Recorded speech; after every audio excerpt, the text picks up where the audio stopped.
सप्रेम जय महाराष्ट्र. महाराष्ट्रभरातून शिवसेना एक वादळ या माध्यमाला पाहणाऱ्या तुम्हा तमाम प्रेक्षकांना, सर्व शिवसैनिकांना माझा अनिश गाढवेचा मानाचा जय महाराष्ट्र. जर पहिल्यांदाच हे माध्यम पाहत असाल ताबडतोब या माध्यमाला आपण सर्वांनी सबस्क्राईब करून पुढे व्हावं. महाराष्ट्राच्या कानाकोपऱ्यात शिवसेनेच्या विचारांना पोहोचवणाऱ्या या माध्यमाला तुम्ही सर्वांनी मिळून मोठं करावं ही नम्र विनंती करतो. आजच्या व्हिडिओमध्ये मी तुम्हाला दोन व्हिडिओ दाखवणार आहे. लहान लहान दोन व्हिडिओ दाखवतोय.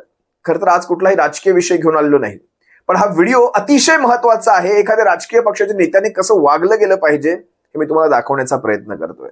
आपण कुठलेही काँग्रेसचे समर्थक नाही, काँग्रेसचे प्रेमी नाही, काँग्रेसचे कार्यकर्ते नाही किंवा राहुल गांधींच्या विचारांचे समर्थक असं वगैरे काहीच नाही. पण राहुल गांधी आणि नरेंद्र मोदी या दोन व्यक्तिमत्वांमधला मला एक फरक तुम्हाला दाखवायचा आहे. आणि योगायोगाने मला यावर व्हिडिओ करायचाच होता, पण योगायोगाने काल एक असा व्हिडिओ माझ्या समोर आला, माझ्या पाहण्यात आला, जो पाहिल्यानंतर मला का कोणास ठाऊक असं वाटलं हा व्हिडिओ तुम्हा सर्वांपर्यंत पोहोचला गेला पाहिजे. तसं पाहायला गेलं तर तुम्ही अनेक जणांनी हा व्हिडिओ पाहिला देखील असाल, पण तरी सुद्धा आजच्या ह्या व्हिडिओतून मी शिवसेना एक वादळवर राहुल गांधींचा हा एक व्हिडिओ टाकतोय. जो व्हिडिओ पाहिल्यानंतर तुम्हाला जाणवेल एखाद्या राजकीय पक्षाच्या नेत्याने कसं असलं पाहिजे, कसा आपला आदर्श इतरांनी घेतला पाहिजे, किती डाऊन टू अर्थ असलं पाहिजे. मी तुम्हाला जो पहिला व्हिडिओ दाखवतोय यामध्ये राहुल गांधींचं एक जेस्चर दाखवतोय, त्यांच्या वागण्याची एक पद्धत दाखवतोय. म्हणजे मल्लिकार्जुन खरगे, आता हा कुठला व्हिडिओ आहे काय आहे हे माझ्यासाठी महत्वाचं नाही, काय प्रसंग होता, कशासाठी एकत्र आहेत हेही माझ्यासाठी महत्वाचं नाही. माझ्यासाठी महत्वाचं हे आहे की काँग्रेसचे वरिष्ठ नेते, सर्वात वरिष्ठ नेते मल्लिकार्जुन खरगे, आपण पाहिलं असाल मल्लिकार्जुन खरगे हे काँग्रेस अध्यक्ष सुद्धा राहिलेले आहेत. मल्लिकार्जुन खरगे एका उंबऱ्यातून बाहेर येत आहेत, दरवाज्यातून बाहेर येत आहेत. तिथे स्वतः राहुल गांधी उभे आहेत, ते पाहत आहेत. मल्लिकार्जुन खरगे बाहेर येत आहेत. आपल्या पक्षाचे, म्हणजे खरं तसं पाहायला गेलं तर राहुल गांधी हे काँग्रेसचे वरिष्ठ नेते आहेत, पदाने जबाबदारीने भारताचे विरोधी पक्ष नेते आहेत. पण तरी सुद्धा आपल्या पक्षाच्या एका वरिष्ठ, वयानेही जास्त ज्येष्ठ त्या कार्यकर्त्याला मी म्हणेन, मी मल्लिकार्जुन खरगेंची आजपर्यंतची पदं याच्यामध्ये मी जाणार नाही, पण त्या कार्यकर्त्याच्या बाबतीत स्वतः राहुल गांधी हे कशा प्रकारे वागतायत हे तुम्हाला पाहायचंय. कशा प्रकारे त्यांना तो उंबरा ओलांडण्यासाठी खाली असलेल्या चपला स्वतः हाताने उचलतात आणि बाजूला ठेवतायत. हे सारे जे प्रसंग आहेत ना, यातून बऱ्याच गोष्टी तुम्हाला अनुभवायला मिळतात की कशा प्रकारे ते व्यक्तिमत्व असू शकतं. बघा, शीतावरून तुम्ही भाताची परीक्षा करता, हे अगदी शीत आहे. याच्यातून संस्कार दिसतात, याच्यातून त्या व्यक्तीवर केले गेलेले संस्कार, आजवर केले गेलेले संस्कार दिसतात. तुम्ही अनेकदा पहा, राहुल गांधी त्यांच्या दौऱ्यादरम्यान लहान मुलं मिळाली त्यांना की लहान मुलांच्या हातात काहीतरी गोडधोड ठेवायचा प्रयत्न करतात, चॉकलेट ठेवायचा प्रयत्न करतात, लहान मुलांशी बोलण्याचा प्रयत्न करतात. अगदी कुठलाही, म्हणजे त्यांचा जो Z+ सिक्युरिटीचा तो कुठलाही मुलाईचा न बाळगता ते लहान मुलांमध्ये मिसळतात.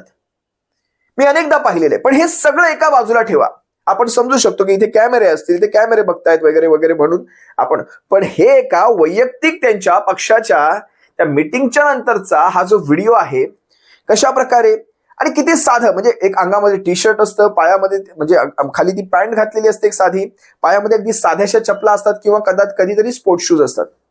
इतक्या साध्या पद्धतीचं ते राहणीमान. आणि त्यानंतर ज्या वेळेस आपल्या नेत्याच्या पायाजवळ असलेल्या त्या चपला हाताने बाजूला केल्या जातात, देशामध्ये एक वेगळा विचार जातो. एकदा हा व्हिडिओ पहा, तुम्हाला कळेल मला काय सांगायचं.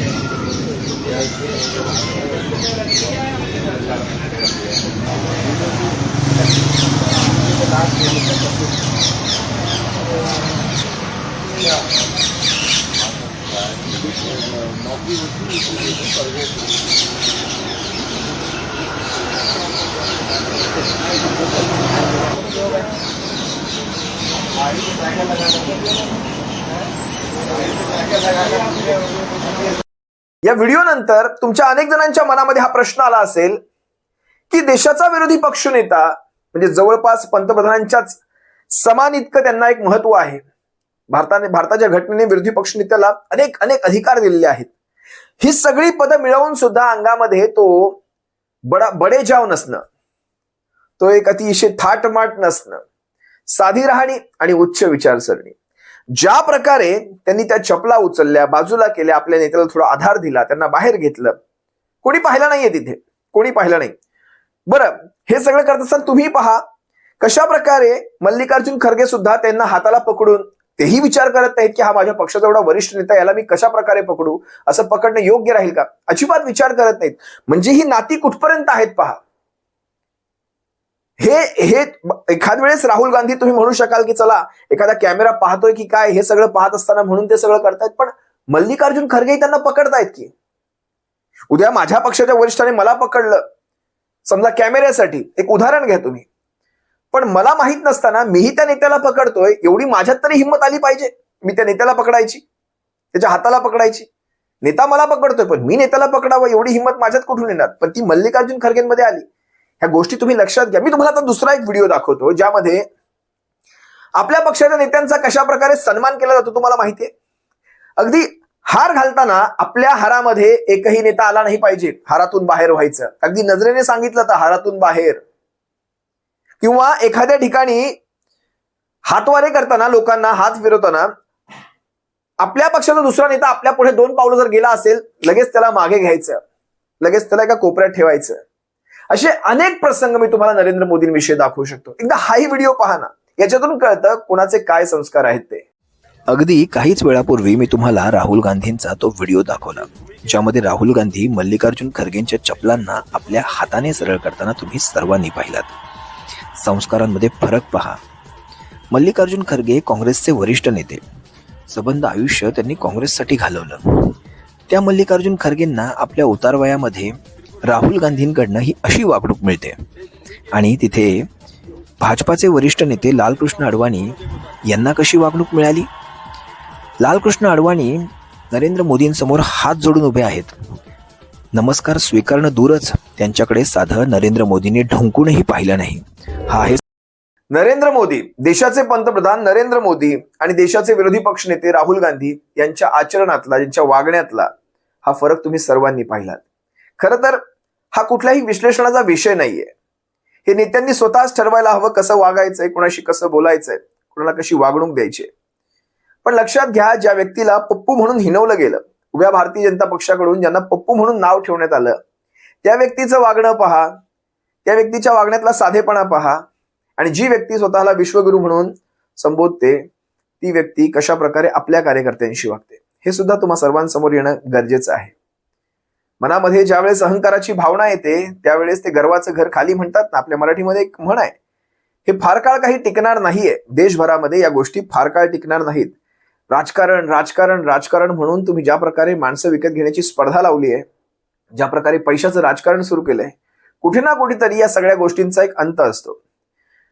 भगवान श्रीकृष्णांनी भगवद्गीतेत सुद्धा सांगितलं, यदा यदा हि अधर्मस्य ग्लानिर्भवति भारत अभ्युत्थानम अधर्मस्य तदात्मानं सृजाम्यहम्. जेव्हा जेव्हा इथे अधर्माचं राज्य वाढेल तेव्हा तेव्हा भगवान श्रीकृष्ण म्हणतात, मी वेगवेगळ्या अवतारांमध्ये जन्म घेईल. नक्कीच बरंच काही पाहायचंय आपल्याला, अनेक गोष्टी पाहायच्या आहेत, अनेक नरसंहार यांचे म्हणजे ह्या सगळ्या विनाशकाली विपरीत बुद्धींचे संहार पाहायचेत आपल्याला. असो, तुर्तास मी तुम्हा सर्वांची रजा घेतो. पहा, या व्हिडिओमध्ये तुम्हाला जर काही वाटत असेल बोलण्यासारखं, तुम्हाला वाटत असेल काही गोष्टी माझ्यापर्यंत पोहोचायला हव्यात, नक्कीच कमेंटमध्ये व्यक्त व्हा. तुम्हा सर्वांच्या कमेंट्सला मी उत्तर देण्याचा नक्कीच प्रयत्न करेल. तुर्तास रजा घेतो. सप्रेम. जय महाराष्ट्र. काळजी घ्या.